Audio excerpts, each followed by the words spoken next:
गुरुदेव।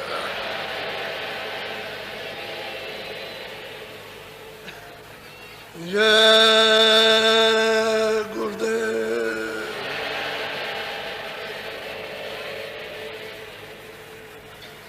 जय गुरुदेव नाम किसका?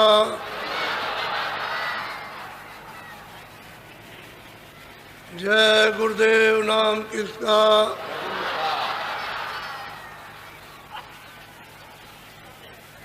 जय गुरुदेव नाम किसका? अब वो परमात्मा के नाम का बंद हो गया, अब ये नाम प्रभु का। तो प्रभु तो सबसे ऊंचा, ये प्रभु का नाम छोटा तो नहीं। इसलिए अब ये उच्चारण कीजिए कि जय गुरुदेव नाम प्रभु का है। देखो ये मनुष्य शरीर है, आपको अमूलक थोड़े दिन के लिए मृतलोक में आपको दिया है। उसने देते वक्त में आदेश किया कि तुम भजन करना, मैं तुमको उत्तम अमूलक मकान देता हूँ और दरवाजे पर बैठाता हूँ, जहाँ से ये सूरत आई है वहाँ पहुँचा दें। तो आपने प्रतिज्ञा की है कि हम आपकी भजन करेंगे। तो आपको वो अपना कौल प्रतिज्ञा आपको याद रखनी चाहिए और जीवात्मा को छुड़ाने के लिए उस मालिक का भजन जरूर। ये मकान किराए का है, आपका मकान नहीं है। उसने साफ सुथरा आपको दिया और कहा है कि मेरे मकान को आप गंदा मत करना, जो भी करना अच्छा करना, और तुम अपनी जीवात्मा को जगा के मालिक के पास पहुंचा दो। तो आपने उसके वादे को तो भुला लिया और आप कर्म करने लगे, तो मकान आपने उसका गंदा कर दिया, मैल से भर दिया, कूड़े कचरे से, और बदबू और दुर्गंध आ रही है। तो वो आने ही वाला है, वो कहेगा कि भाई हमने मकान तुमको साफ दिया था, तो जैसा दिया तो ऐसा देना चाहिए था। तुमको मेरे मकान में अपना काम करना था तो अपना काम कर लेते, तो अपना काम किया नहीं, मेरे मकान को गंदा कर दिया, फिर वो ठुकाई करेगा बेदर्दी के साथ।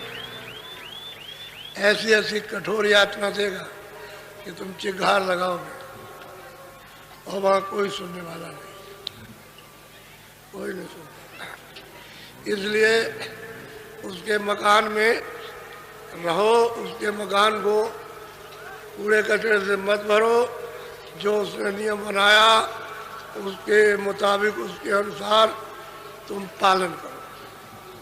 देखो भी, सुनो भी, बोलो भी, सेवा भी लो, सेवा करो, काम करो, काम लो भी, काम दूसरों का भी करो, ये सब करो। इंद्रियों से क्रिया करो लेकिन सच्ची करो, जिस क्रिया से सबको आराम मिले। वो क्रिया मत करो जिससे दुख मिले, भाई यही तुम्हारे लिए दलदल बन जाएगा भगवान। तो आपको रो रो के देना पड़ेगा। तो आप लोग ये जानते नहीं, समझते नहीं।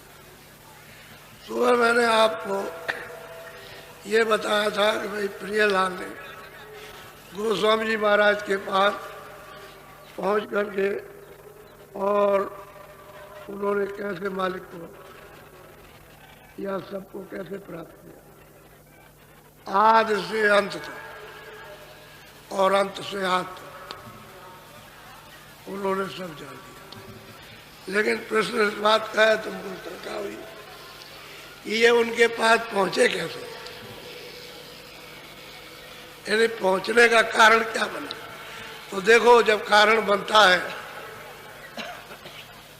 तो कैसा कारण बनता है तो सुनने लायक है। प्रियलाल काशी में आने वाले नहीं थे, कहीं और जा रहे थे, लेकिन अब कारण बनना था। इनके चेले ने प्रार्थना की होगी कि गुरु महाराज हमारे घर पर पधारिए। ये पढ़े लिखे थे और सबके गुरु थे, तो बाइज्जत सम्मान के साथ याचना की। तो मतलब यह कि विचार करते रहे, तो वो अपना वो कार्यक्रम तो बंद कर दिया और सोचने लगे चलो काशी चले। तो काशी तो जरा सा थोड़ा इनका जरा सुन लीजिए कि बहाना कैसे बना। गोस्वामी जी महाराज के पास में ये कैसे गए और क्या कारण बन गया, ये जरा सुनने लायक है। बोलो जरा।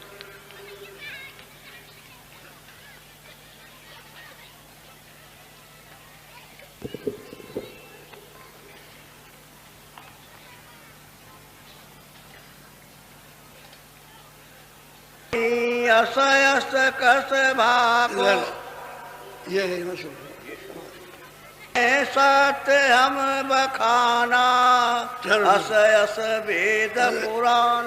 चारों धाम गए, सब कुछ कहा, लेकिन हमको कुछ नहीं मिला। फिर इन्होंने अपना बात किया कि कुछ नहीं हुआ। तो भाई इतना जन्म तुम्हारा, इतना समय चला गया तो किस लिए गया। मालिक तो तुम्हारे पास है। तुम कभी उस घाट पर बैठ करके तुमने कभी ये प्रार्थना की कि ये मालिक दर्शन दो, कुछ नहीं बात। जब देख लिया कि बिल्कुल 3 हो गए तो कहा आप सत्संग सुन लो और रास्ता तो अब बता ही देंगे। तो 4 दिन 10 दिन 15 दिन सुना और सुनने के बाद बस रोते रहे, रोना शुरू कर दिया।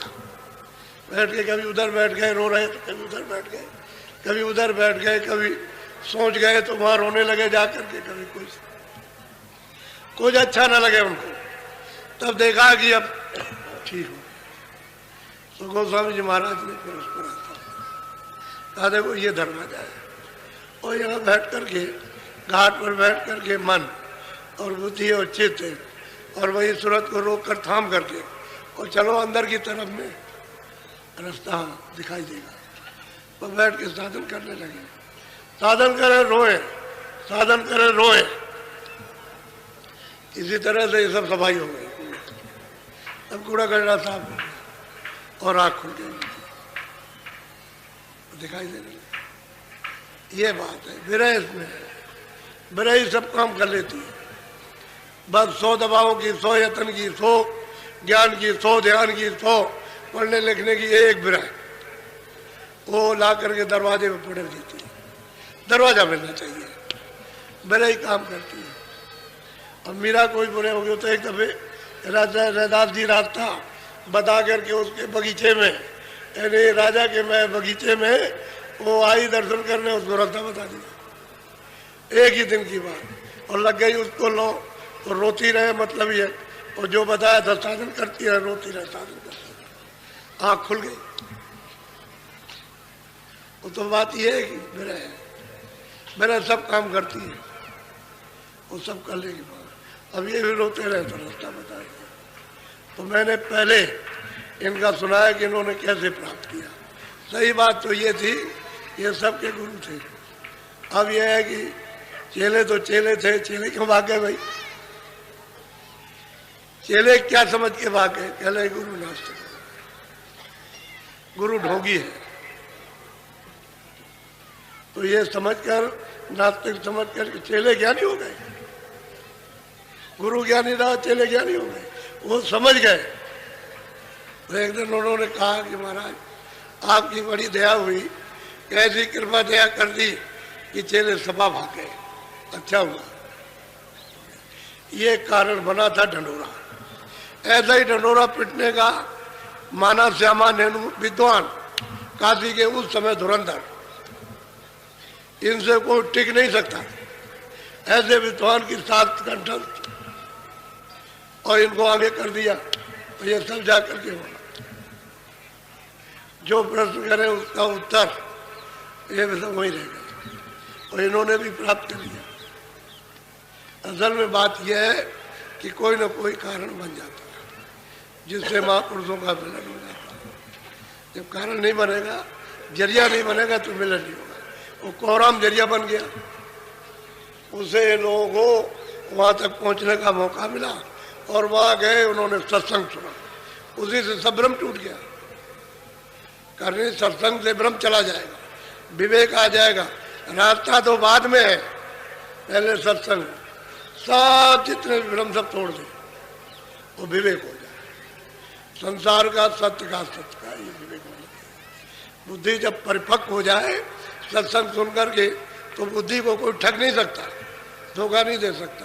तो जैसे ही परिपक्व हो जाए, दीन हो गया, और दीन हो गया, उसे दीन को मिल जाएगा। वो दीनानाथ है, दीनों पे दया करता है। सबको ऐसे ही मिला, सब रोए, बहुत रोए। बेअतिन के दृष्टांत को आप सुने तो बहुत रोए ये सब लोग, और सबको मिल गया और उन्होंने रास्ता दे दिया और सबको अपने सामने ही पहुंचा दिया। स्त्रियां भी इसमें, जैन मत के भी हैं, वैष्णव मत के भी हैं, सन्यासी भी इसमें, और जात के इसमें क्षत्रिय भी है, तो ब्राह्मण मुसलमान भी है इसमें, मुसलमान। वो तो शेख तकीब मियाँ, वो तो काशी में मजिस्ट्रेट थे, बहुत अच्छा इंसाफ करते थे। ये भी उसी कोहराम में फंस गए, उसी झगड़े में। इनके सामने तो पूरा ही झगड़ा था, तो ये उस झगड़े को समझने के लिए चले गए और वहाँ जाकर के उनका दीदार दर्शन हो गया। उन्होंने पूछा खुदा के बारे में, तो फौरन बताया उर्दू में, जैसे ही समझाया उर्दू जबान में, बस मतलब वो चुप हो गया, बिल्कुल गमगी, एकदम चुप हो गया, कोई जवाब नहीं। उनके जवाब के उत्तर के सामने कोई जवाब नहीं, फौरन बस वो दीन हो गया, उसको भी रास्ता दे दिया।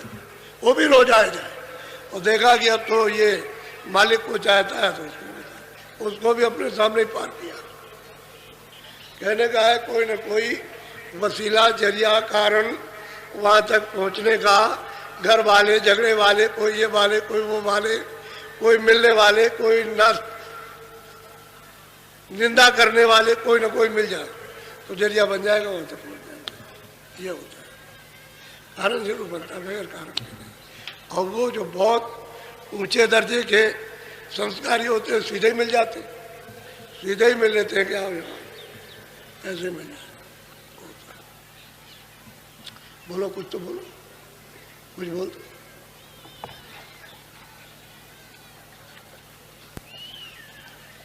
प्रिय लाल लख बात ये अनंत न्यारी कही, सूझ मूझ ही ये सोई जब अरूप गति को लग। कहते हैं कि जब उनकी आँख खुल गई और ऊपर के लोकों में, मंडलों में, ब्रह्मांडों में गए, और जब उन्होंने अपनी आँख तो देखा जा करके, तो कहते हैं ये रत और आनंद, ये अकथ है, अगाध है, लिखा नहीं जा सकता है।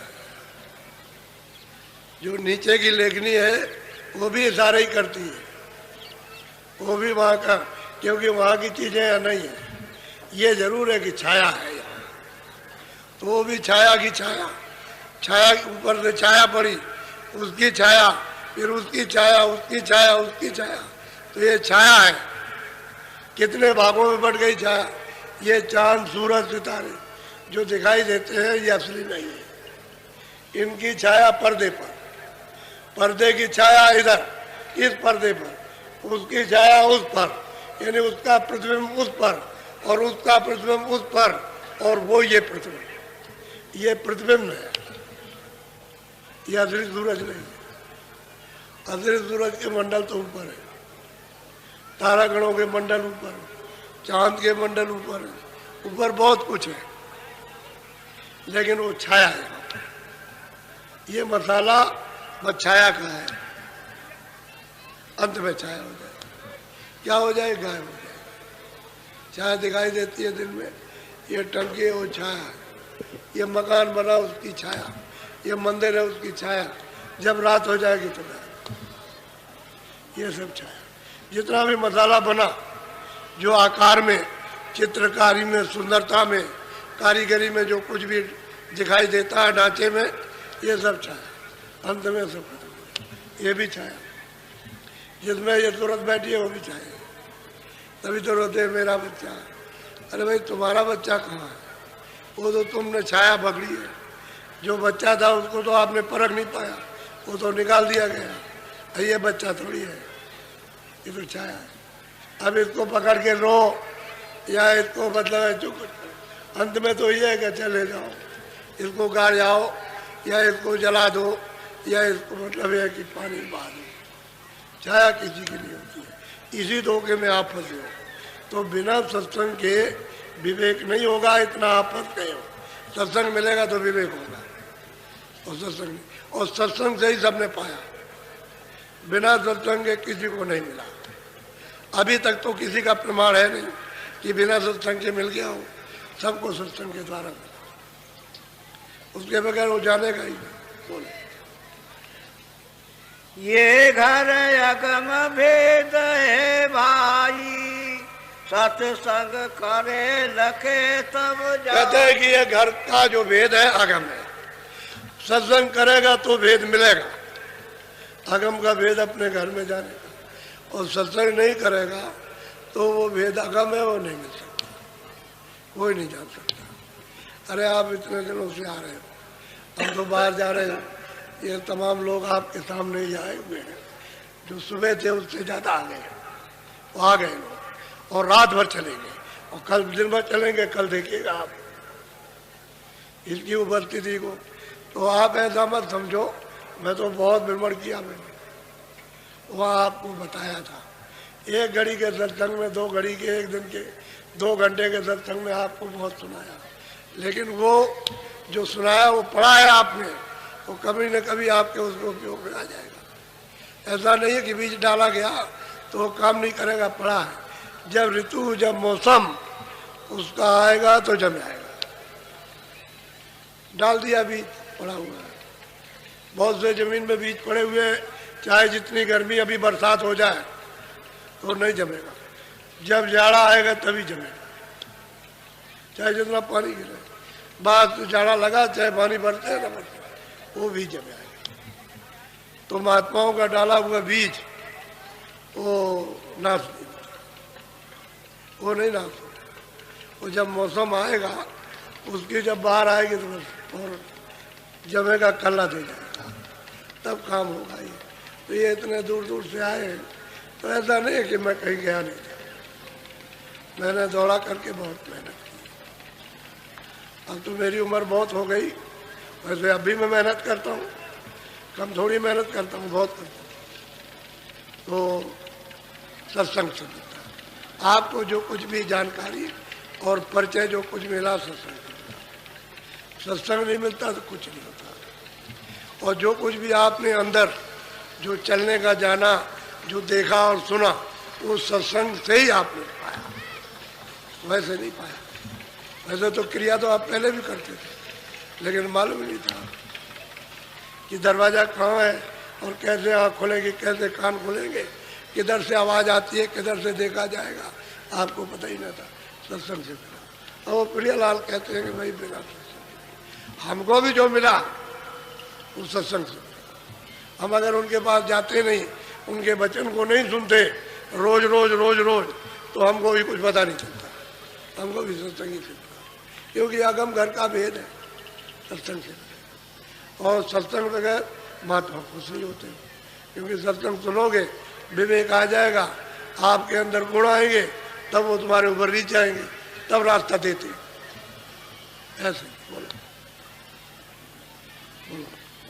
ये अगाध की बात है अनूपा, बूझे संत मिले कोई भूपा।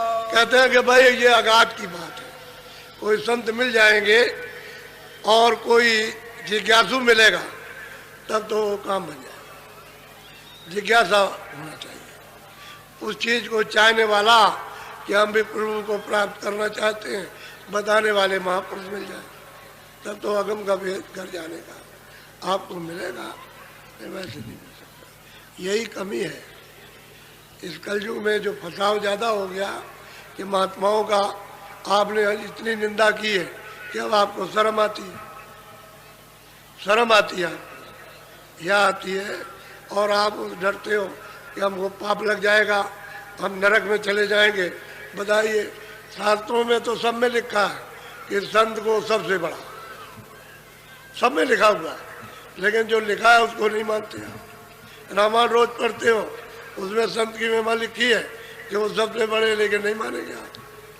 उनसे शंका करते हो और उनकी निंदा करते हो, और निंदा संत की बौर बौर नरके जाए, कोई नहीं बचा सकता।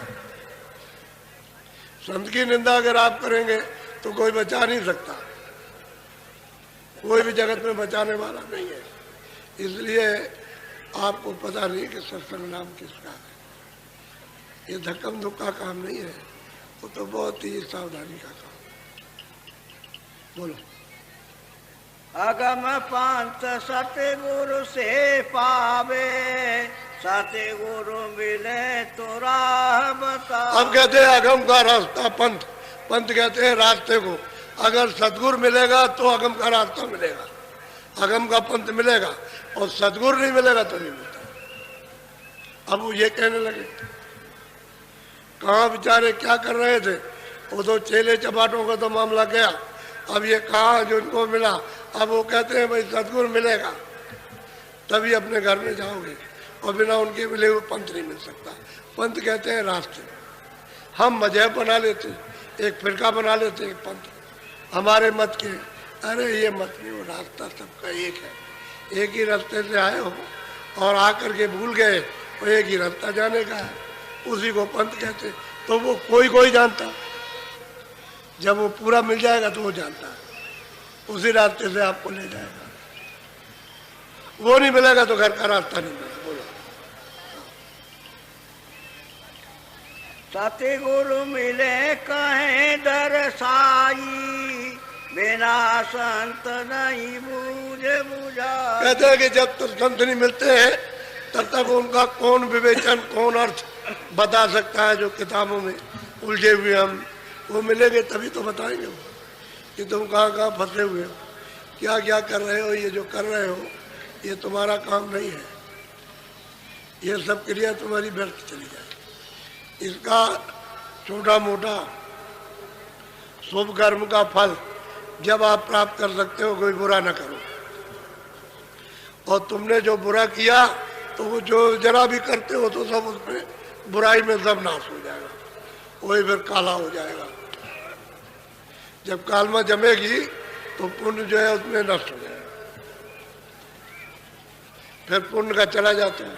तो कहते हैं जब सतगुरु मिल जाए, संत पूरे मिल जाए, तभी मतलब यह है कि उसे बताएंगे और वो सब दर्शा देंगे। जहाँ जो चीज़ लिखी हुई है वो सब बताएंगे, जहाँ जहाँ फंसे हुए, और कहेंगे भाई तो आगे जाने का रास्ता है, घर में ये घर नहीं है तुम्हारा। सत्संग नहीं मिलेगा, संत नहीं मिलेंगे तो कोई कुछ नहीं। बोलो। वेद भेद बिन विधि नाही जाने, बामन पंडित एक न। अब ये प्रियालाल कहते हैं कि भाई वेद में जो वेद, वो अगम का वेद वेद नहीं जानता, उसे नहीं मालूम है। क्योंकि वेद जो लिखे गए हैं तो ब्रह्मा ने कुछ देखा थोड़ी है, वो तो समाधि लगाई तो खाली उनको आवाज सुनाई देती रही, आवाज सुनाई देती रही, उसको सुनते रहे।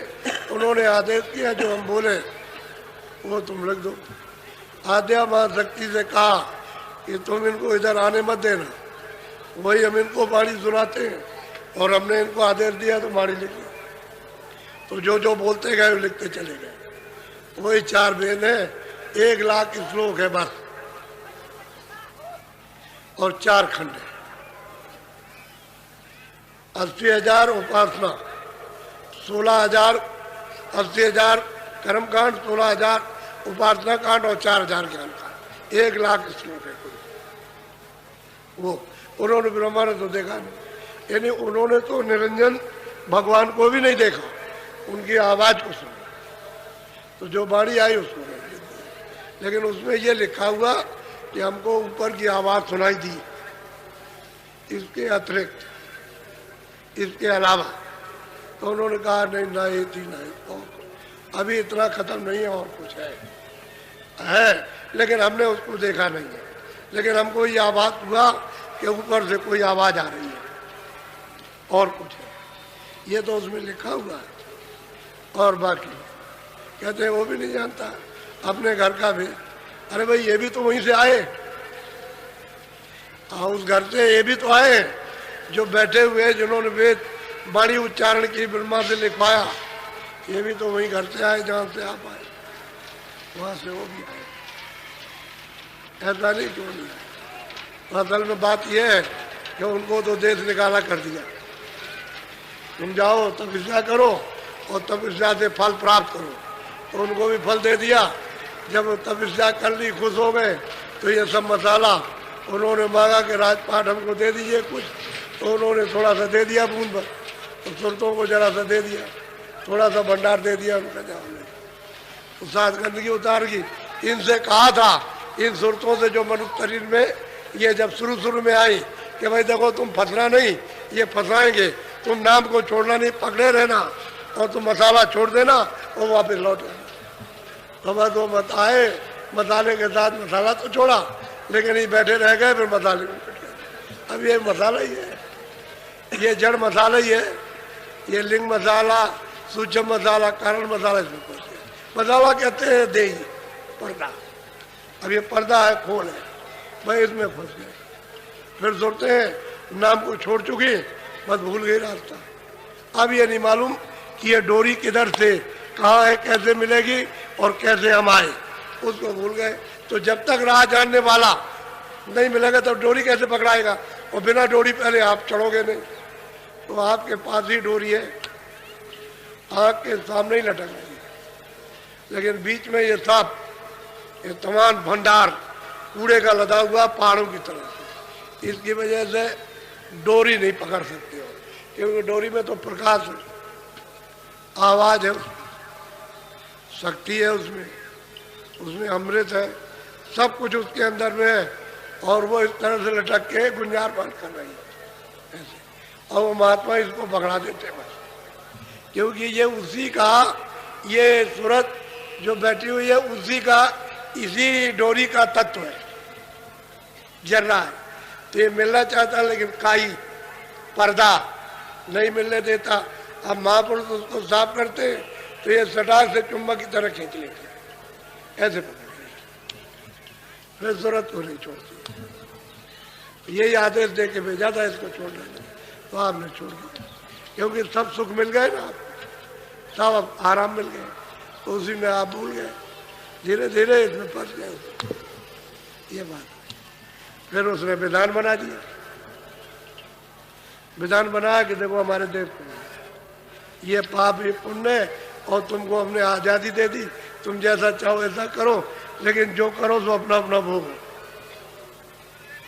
उसके लिए हमने जेल खाने बनाए, इसमें से निकाले हम उसमें बंद कर देंगे, और वहाँ अग्नि वसूल करेंगे, सजा देंगे।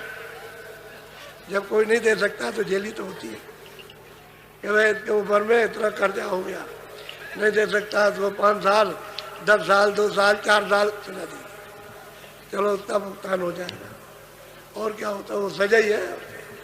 अरे खानों में बंद कर दिया, सजा ही है, अब भोगो, अब रो, जब वो वसूल हो जाएगा तो ये फिर इसमें बैठाएंगे, और फिर पाप पुण्य करोगे, फिर वापस कर देंगे, फिर तुमको सजा देंगे, और कहेंगे कि तुमको अभी सजा दी थी और तुम फिर तुमने आकर के फिर ये किया, चलो जरा कड़ा दंड देते, तो फिर कड़ा दंड देते। ये है, बोलो। स्वामी दया भाव कर दीजिए, दास जान प्रभु कृपा। यही प्रियलाल अब कहते हैं कि स्वामी कृपा कर दीजिए और आप अपना दास समझिए। गोस्वामी जी कहते हैं गोस्वामी जी से कि आप अपना दांत समझिए और आप इस पर कृपा कीजिए और जीवों पर भी दया कर दीजिए। जीवों पर भी दया हो जाए तो अच्छा है। और बिना सत्संग के और बिना आपके कोई पा नहीं सकता। अब ये कृपा दया हो गई, सत्संग मिल गया, उनकी दया हो गई तो कहते हैं हम अपना समझते हैं, हम तो आपके सेवक दास हैं, अपना समझिए ना, आप हो चुका। अब वो किसी का होने वाला नहीं। और तन और मन और धन ये सब इन्होंने लुटा दिया, क्योंकि इनके पास तो तन यानी सब कुछ था। मन तो है ही, तन भी है, लेकिन ये धन इनके पास बहुत था।